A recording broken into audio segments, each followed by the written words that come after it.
Atin duune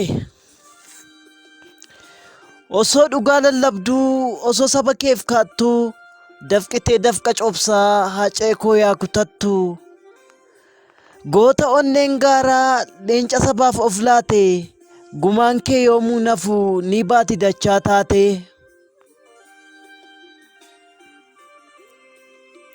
Guddisa Taaddee Birruu sanyii Alamuu Qixxeessaa onnee keenya keessa jirta Haacaaluu Ilma Hundeessaa. Qaccee Maammoo Mazammir Guddisa Hayilamaariyaam Gammadaa ni yaadatamta hacee koo goota ija barbadaa.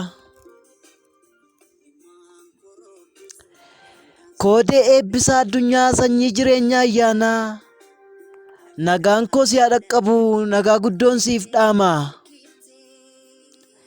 Rasaasni jechoota kee kan qe'aa lagaa raasu ammas ayyaantummaan kee sanyii isaanii amancaasu. Goota aartii Oromoo sanyii qaroo fi hayyuu ummata kee keessa jirtaam hin dagatamtu yoomuu.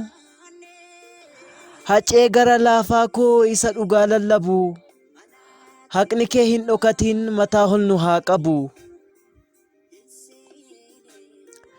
Duruu ilmi sabaaf dhalate saba isaaf jiraata atin duune hacee koo seenaatu si yaadata.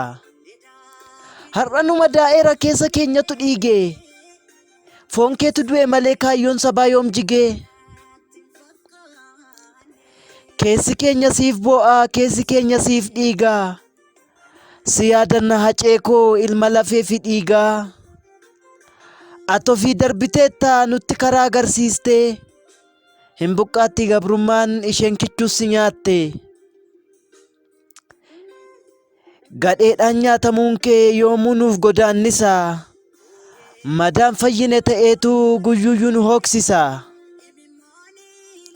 Hin fayyinu hacee koo haga gumaan kee baatutti dhiigaan barreessiteetta maqaa kee seenaa irratti. Sanyii Looreet Tsaggaayee hayyuu ilma sabaa Qaccee Abuubakar Muusaa hacee koo goota sabaa. Qaxalee ilma sabaa isa hayyuun guddise hin duuneem ati hacee dhibamuu keetu nu dhiphise. Goota agartuu sabaa isa sabaaf jiraatu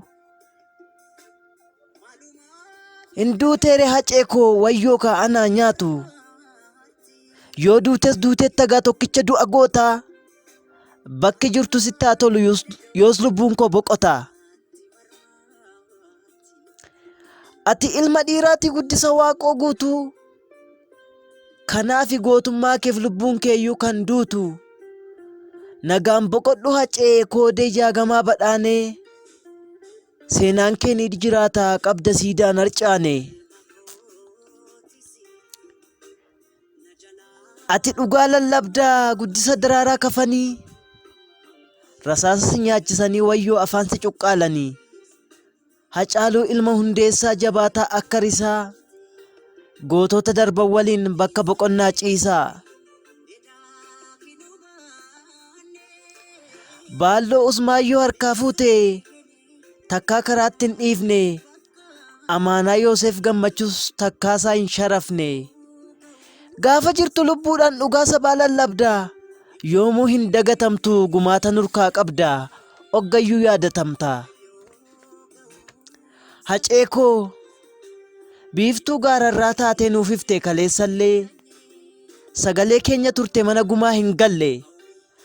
Afaan kee seenaa dubbata kanaaf dhaloonnis dheebota hin dhokatu haqni kee hin dhokatu dafqi kee nurkaa qabda gumaata.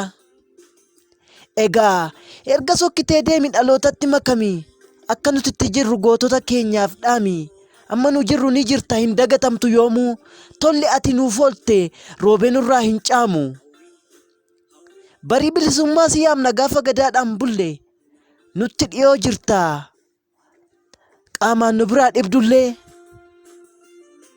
Siidaan kee dhagaa miti siidaan kee onnee keenya keessa hin dagatamtu hacee koo baraan boonteetu teessa. Gadheetu du'e malee ati baraan jiraatta ayyaantummaadhaan loltee roorroo nurraa qolatta. Egaa ati qabbaneeffadhu sichi lafaaf lafeen abbaa keessitti haa salphatu. Ayyaantummaan kee nu haa tiksu ekiraan kee haa qabbaneeffatu. Boolla ati keessa jirtu nadhiin dammaa haa guutu. Bilisummaa Moosisaatiin yaadannoo keef waxabajjii 30 bara 2020 Limmuu Oromiyaa.